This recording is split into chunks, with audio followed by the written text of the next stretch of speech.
Lumaki sa marangya at komportabling buhay si Alfred. Ang tatay niyang si Emilio ay nagmula sa mahirap na pamilya. Ngunit dahil sa pagsisikap nito, ay nagawa nitong makaahon sa kahirapan. Nagmamay-ari ang pamilya ni Alfred ng malawak na nyugan, palaisdaan, manukan at taniman ng lansones at rambutan sa kanilang baryo. Isa lamang ang kapatid ni Alfred. Yun ay ang nakatatanda niyang kapatid na si Andres. Ang kanilang ina naman ay namatay noong binatilyo pa lamang si Alfred dahil sa colon cancer. Dahil bunso, ay lumaki si Alfred na nasusunod palagi ang gusto at luho niya. Hindi niya na itinuloy pa ang kanyang pag-aaral dahil alam niya na kahit hindi siya mag-aral at magtrabaho, ay mabubuhay siya sa dami ng pera ng kanyang ama. Alam ni Alfred na kapag nawala ang kanyang ama, ay dalawa lamang sila ng Kuya Andres niya ang maghahati sa lahat ng ari-arian nito. Hindi man niya nais mamatay ang kanyang ama, ay hindi na siya makapaghintay na mapunta sa kanya ang parte ng kanyang mana. Dumating na nga sa punto na masyado nang sabik si Alfred na makuha ang kanyang mana.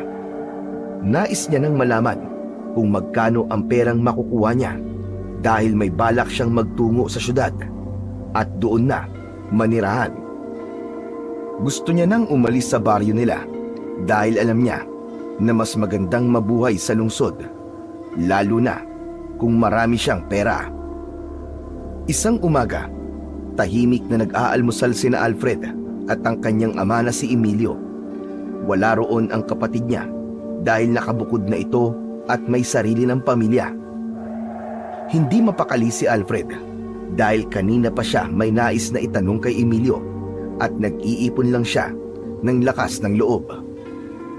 Alfred, iho, ayos ka lang ba? Kanina ka pa parang balisa dyan. May problema ka ba? Wala naman po, Papa. Ano kasi, may gusto lang po sana akong itanong sa inyo.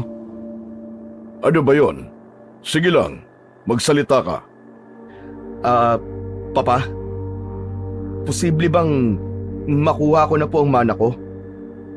Natigilan si Emilio at mataman siya nitong tinitigan. Bumakas ang pagtataka sa mukha nito sa tanong na yon ng kanyang anak na si Alfred. Hindi pa posible yun, iho. Makukuha mo lang ang mana mo kapag wala na ako sa mundong ito. Teka, bakit mo nga pala naitanong yan? Mangyaring gusto ko po kasi magtayo ng sarili kong negosyo, Papa. Ayoko pong umasa sa inyo habang buhay. Matagal ko na po itong plano pero wala po akong budget kaya hindi ko magawa-gawa. Hindi ba pinapamahala ko na sa iyo ang manukan? Bakit hindi na lang yun ang hawakan mo? Mas magagabayan pa kita at ng Kuya Andres mo. Hindi ko po gusto ang manukan, Papa. Ang gusto ko, negosyo na ako mismo ang bubuo. Saka, hindi niyo po ba narinig ang sinabi ko? Ayoko nang umasa sa inyo, lalo na kay Kuya Andres. Panigurado na tutulong nga siya pero marami akong maririnig sa kanya na kung ano-ano. Ginagabayan ka lang ng kuya mo. Huwag mo sanang masamain yun. Pero matanong lang kita, ano bang negosyo ang iniisip mo? Isang construction business, Papa. Magsusupply ako ng mga construction material sa mga malalaking proyekto. Malaki ang kita sa ganun, lalo na kung sa Maynila ako itatayo ang negosyo ko. Natahimik si Emilio. Nahulog ito sa malalim na pag-iisip at dahil doon ay umasa si Alfred na papayag ito sa hiling niya. Iho, hindi simpleng bagay ang hinihingi mo. Alam ko naman yun, Papa. Pero isipin niyo na lang ang magagawa ko kapag nakuha ko ng mana ko. Hindi na ako masasabihan ng ibang kamag-anak natin na palagi na lang akong umaasa sa inyo. Kaya, Papa, ibigay niyo na sa akin ang mana ko kahit buhay pa kayo. Pag-iisipan kong sinabi mong yan, Alfred. Gaya ng sinabi ko, hindi simpleng bagay ang gusto mong gawin ko. Ano bang mahirap sa gusto ko, Papa? Ayaw mo ba na makita ang gagawin ko sa mana ko habang buhay pa kayo? Hayaan mo muna akong pag-isipan ng bagay na yan, anak. Kumain ka na at wag muna natin pag-usapan ang bagay na yan. Bad trip naman oh. Minsan na nga lang mag-request, hindi pa ibigay. Bagamat hindi nakuha ni Alfred ang sagot na gusto niya, ay alam niyang mas mabuti ng pag-iisipan yun ng tatay niya kaysa sa pagtanggi ang nakuha niya. Ngunit sa puso niya, gusto niyang makuha ang mana niya nang hindi na kailangan hintayin pang mawala ang kanyang ama. Hindi na siya makapaghintay na makaalis sa lugar nila at mabuhay sa makulay at magulong syudad. Sa mga sumunod na araw, walang araw na lumipas na hindi binabanggit ni Alfred sa kanyang ama ang tungkol sa kanyang mana. Sa umaga habang nagkakape, sa tanghali habang kumakain, at sa gabi bago matulog. Lagi niyang kinukulit ang kanyang ama. Ngunit kahit na anong gawin niya, nananatiling matigas si Emilio sa kanyang desisyon na pag-iisipan nito ng gusto ang bagay na yon. Isang umaga, pinuntahan ni Alfred ang kanyang amang si Emilio sa nyugan. Kahit na meron itong kausap, ay sumingit siya at tinanong ito tungkol sa kanyang mana. Papa, napag-isipan niyo na po ba? Pinag-iisipan ko pa rin, iho. Huwag mo ko madaliin. 1 linggo ka na nag-iisip pero wala ka pa rin desisyon, Papa. Ano ba mawawala sa'yo kung ibibigay niyo na? Ako naman na magmamana niyan balang araw eh. Paagahin niyo lang ang pagbibigay sa akin. Iho, hindi mo pa naiintindihan ang bigat ng responsibilidad na dala ng mana na yon. Kailangan kong makasiguro na gagamitin mo yun sa tama. Di lumabas din ang totoo. Wala kang tiwala sa akin. Yun na lang ang inihiling ko eh. Hindi niyo pa maibigay. Hindi sa wala kong tiwala sa'yo, iho. Ayoko lang na magkamali ng desisyon dahil may mga maling desisyon na mahirap nang itama. Bakit ba ang tigas niyo, Papa? Para bang ayaw niyo makita akong umasenso ah. Hindi ko man lang maramdaman na sinusuportahan niyo ako. Akala niyo ba wala akong kakayahang tumayo sa sarili kong mga paa? Hindi sa ganoon, Alfred. Ano? Dahil ba gusto niyo akong kontrolin? Gusto niyo bang manatili ako nakakapit sa inyo habang buhay, ganun ba? Hindi sumagot si Emilio. Tinitigan lang nito si Alfred. Nakita niya sa mga mata ng kanyang ama ang pangunawa imbis na magalit ito sa mga sinabi niya.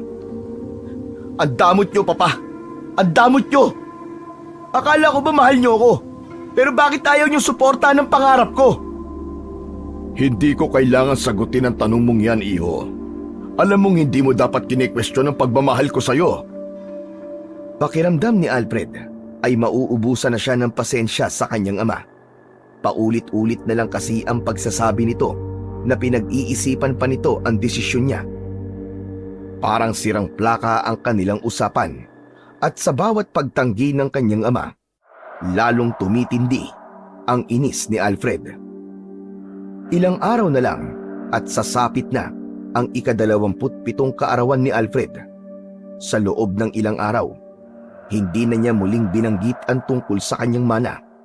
Pero sa pagkakataong yun, ay may bago na naman siyang hiling kay Emilio. Nasa hapagkainan silang mag-ama habang pinagsasaluhan ang masarap na hapunan. Habang abala si Emilio sa pagkain, ay bumuntong hininga si Alfred at tumikhim upang kunin ang atensyon ni Emilio. Papa, may gusto po sana akong hilingin sa paparating na birthday ko. Sana naman pagbigyan niyo na ako at wag na kayong tumanggi. Ano ba yon, Alfred? Gusto ko po ng engranding selebrasyon. Yung hindi basta-basta. Engranding selebrasyon? Oo, Papa. Gusto ko na dito ganapin sa mansyon natin. Sa may poolside. Tapos may live band. Gusto ko maraming pagkain. Lechon, seafood buffet, pati imported na alak. Dapat bumabaha. Gusto ko may fire dancers din para mas maganda ang ambience. Iimbitahan ko ang lahat ng mga mayayaman kong kaibigan. Kaya ayoko mapahiya, Papa. Siyempre, kailangan may mga VIP guests. Yung mga kakilala nating negosyante at politiko, iimbitahin ko na rin. Napataas ang kilay ni Emilio na para bang hindi ito sigurado kung seryoso o nagbibiro lang si Alfred. Sandali lang, iho. Parang masyado naman yatang magarbo yan para sa isang kaarawan. Ayaw mo bang magbakasyon na lang sa ibang bansa? Deserve ko naman siguro yun, Papa. Hindi ba hanggang ngayon wala pa rin kayong desisyon sa request ko na makuha ng mana ko? Baka naman pati sa request ko na engranding birthday celebration biguin niyo pa rin ako. Tahimik lang si Emilio na nakatingin kay Alfred. Alam ni Alfred na pinag-iisipan nito ang kanyang sinabi. Kung hindi niyo man ako matulungan sa pangarap kong negosyo, at least hayaan niyo ako mag-celebrate ng birthday ko sa paraang gusto ko. Isang beses lang naman ito sa isang taon, Papa. Pag-iisipan ko, pero umasa ka na magse-celebrate tayo ng birthday mo dito mismo sa mansyon. Pero hindi ko may papangako na maibibigay ko ang gusto mo sa araw na yon.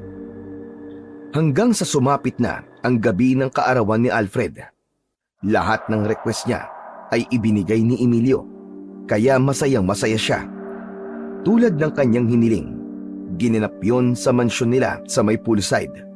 Merong live band at samot-saring pagkain, merong lechon at seafood buffet. Dumating ang kanyang mga dating kaklase, ibang kilalang negosyante at maging mga politiko na inimbitahan niya. Halos buong gabi siyang nagpakasaya, uminom ng mamahaling alak at nakipagkwentuhan sa kanyang mga bisita. Ngunit sa kabila ng lahat ng kasiyahan, isang bagay ang inaasahan niyang matatanggap mula sa kanyang ama, isang mamahaling regalo. Habang papalapit na ang pagtatapos ng party, napansin ni Alfred na halos lahat ng bisita niya ay nakapagbigay na ng kanilang mga regalo. Ang iba ay nagbigay ng designer watches, mamahaling accessories at maging cash gifts. Ngunit ang kanyang ama, ni isang regalo ay wala siyang natanggap. Kaya naman mas lalong tumindi ang tampo ni Alfred sa kanyang amang si Emilio. Nang mag-alisan na ang huling grupo ng mga kaibigan ni Alfred, ay lumapit si Emilio sa kanya. Nakapamulsa ito at may seryosong ekspresyon sa muka. Ano, iho? Masaya ka ba sa naging birthday celebration mo? Oo naman, Papa.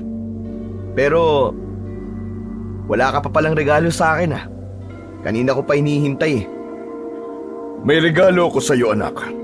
At ibibigay ko na sa iyo ngayon. Isang bagay na gustong-gusto mo. Agad na nagliwanag ang muka ni Alfred. Talaga, Papa? Ano pong regalo niyo sa akin? Sandali. Huwag mong sabihin yung gusto kong kotse ang regalo mo. Yung Lamborghini. Napailing si Emilio at hindi nito napigilang matawa ng bahagya. Hindi, anak. Hindi kotse ang regalo ko sa iyo. Ha? Yun lang naman po ang gusto ko ngayon Iho, pumapayag na akong ibigay sa iyo ng maaga ang mana mo. Napag-isipan ko na yon at nakapagdesisyon na ako na pagbigyan ka sa gusto mo, Alfred. Natigilan si Alfred. Saglit niyang inisip kung tama ba ang narinig niya mula sa kanyang ama. Sandali. Totoo ba yan, Papa? Oo, iho. Pero sana ay gamitin mo yon sa maayos. Huwag mong sayangin, anak. Pinaghirapan ko ang mana mo na yon para sa iyo at sa kapatid mo. Labis ang tuwa ni Alfred at hindi niya na napigilang mapangiti ng malaki. Sa wakas, makukuha na rin niya ang mana niya nang hindi na niya kailangan maghintay na mawala ang kanyang ama. Maraming salamat, Papa. Pero pwede bang i-convert mo na lang lahat sa pera para magamit ko na kagad sa negosyong gusto kong itayo? Kung yan ang gusto mo, ipapaasikaso ko na kagad sa abogado ang lahat para maibigay na sa iyo ang parte mo sa mana. Sa sobrang saya ni Alfred, niyakap niya ang kanyang ama. Isang bagay na matagal niya nang hindi ginagawa. Papa, maraming salamat talaga. Hindi niyo alam kung gaano niyo ako napasaya ngayon, Papa. Tumangulang si Emilio at hindi na ito nagsalita pa. Pero hindi yun pinansin ni Alfred. Ang mahalaga ay makukuha na niya ang kanyang mana at magagawa na niya ang kanyang gusto. Ilang araw matapos ang engranding selebrasyon ng birthday ni Alfred, sinabi ni Emilio sa kanya na pinoproseso na ng abogado ang paghahati ng mana at malapit na niyang matanggap ang kanyang bahagi. Labis ang tuwa ni Alfred sa balitang yon, ngunit hindi naging madali ang lahat. Nang malaman yon ng kanyang nakatatandang kapatid, agad itong tumutol at nagalit kay Emilio. Ayon sa kanyang kuya, kilala niya si Alfred bilang gastador at walang ingat sa paghawak ng pera. Ayon dito, ay sigurado ito na hindi magagamit ni Alfred ng tama ang mana nito. Ngunit buo na ang desisyon ni Emilio at anito ay may tiwala ito kay Alfred. Makalipas ang ilang buwan, natanggap na ni Alfred ang kanyang mana sa pamamagitan ng isang tseke na naglalaman ng milyong-milyong halaga. Halos hindi siya makapaniwala nang mahawakan niya yon. Agad siyang nagpunta sa bangko upang ideposito ang tseke sa kanyang account. Isang umaga, maagang nagising si Alfred. Masaya siya dahil alam niyang yun na ang huling araw niya sa bahay ng kanyang ama. Matapos ang mabilis na almusal, agad siyang nagtungo pabalik sa kanyang silid upang mag-impake. Kumuha siya ng ilang piraso ng mamahalin niyang damit, sapatos at ilang mahahalagang dokumento. Hindi niya balak magdala ng maraming gamit. Nasa bangko na ang kanyang pera at alam niyang kaya niyang bilhin ang kahit na anong kailangan niya pagdating niya sa Maynila. Habang bumababa siya ng hagdan, hawak ang kanyang maleta, ay nakasalubong niya si Emilio. Sandaling nagtagpo ang kanilang mga mata bago nagsalita ang kanyang ama. Iho, saan ka pupunta? Bakit ang laki naman yata ng dala mong maleta? Magbabakasyon ka ba? Pupunta na po ako sa Maynila, Papa. Oo nga pala. Sisimulan mo na ba ang negosyong sinasabi mo? Opo. Iho, ibinigay ko sa iyo ang mana mo dahil may tiwala ako sa iyo. Sana gamitin mo yun na maayos at huwag mong hayaan na mauwi sa wala ang pinaghirapan ko ng ilang taon. Natigilan si Alfred sa kanyang narinig. Hindi niya nagustuhan ang tono ng kanyang ama na para bang duda pa rin ito sa kanya. Pambihira. Kung talagang may tiwala ka sa akin, bakit mo pa kailangang ipaalala yan? Para kasing hindi ka sigurado kung kaya kong hawakan ang sarili kong pera eh. Sana hindi mo na lang ibinigay ang mana ko kung ganyan din lang naman ang mga sasabihin mo sa akin, Papa. Bahagyang napabuntong hininga si Emilio. Iho, hindi yun ang ibig kong sabihin sa iyo. Tama na, Papa. Huwag na natin pag-usapan yan. Kailangan ko na akong umalis. Hindi na hinintay pa ni Alfred na makapagsalita ang kanyang ama. Dire-diretso siyang lumabas ng bahay at hindi man lang lumingon. Hindi man lang niya naisipang magpaalam ng maayos sa kanyang amang si Emilio. Sa puntong yon, ang tanging nasa isip niya ay ang bagong buhay na naghihintay sa kanya sa syudad. Pagdating ni Alfred sa Maynila, agad siyang nabuhay ng marangyang pamumuhay. Bumili siya ng isang malaking bahay sa isang eksklusibong subdivision. Meron yung sariling swimming pool at pinuno niya ang kanyang garahe ng mamahaling sasakyan. Hindi siya nagdalawang isip na gumastos ng malaki sa mga mamahaling kasangkapan, branded na damit at mga alahas. Pakiramdam niya, sa dami ng perang nasa kanya, ay hinding-hindi niya yon mauubos. Sa halip na itayo ang negosyong sinabi ni Alfred sa kanyang ama, ay iginugol ni Alfred ang kanyang oras sa walang humpay na paglalakwatsa at paglustay ng pera. Nagpunta siya sa mga sikat na resort, nagbakasyon sa ibang bansa, at namuhay na parang isang hari. Madalas siyang sumasali sa high-stakes na sugal, at kahit palaging talo, ay hindi niya alintana ang nawawalang pera sa kanya. Naging bahagi ng kanyang gabi-gabing buhay ang pagpunta sa mga mamahaling bar kasama ang mga bago niyang kaibigan, na gaya niyang happy-go-lucky at mahilig sa luho. Umaga na siya kung umuwi. Lasing at pagod si Alfred sa walang katapusang kasiyahan. habang patuloy na nababawasan ang kanyang milyong-milyong yaman. Makalipas ang mahigit 1 taon na walang habas na paggasta, doon lang napagtanto ni Alfred na wala na siyang natirang pera. Nang tingnan niya ang kanyang bank account, halos hindi siya makapaniwala na 1 taon lang ang lumipas, pero ubos na ang milyon-milyon niyang yaman na ipinamana sa kanya ng kanyang ama. Wala siyang ibang nagawa kundi ibenta ang kanyang bahay sa napakababang halaga, pati na rin ang kanyang mga mamahaling sasakyan. Ngunit sa halip na gamitin ang perang kanyang napagbentahan upang bumangon muli, ay nilustay niya rin yun sa sugal, bisyo at mga walang kwentang bagay, hanggang sa tuluyan na siyang nawalan ng kahit na isang kusing. Nang tuluyang maubusan ng pera si Alfred, ay lumapit siya sa mga kaibigan niya na kasama niyang nagwaldas ng kanyang pera. Ngunit isa-isang tumanggi ang mga yon na parang hindi siya kilala. Naisip niyang bumalik sa kanyang ama, ngunit hindi niya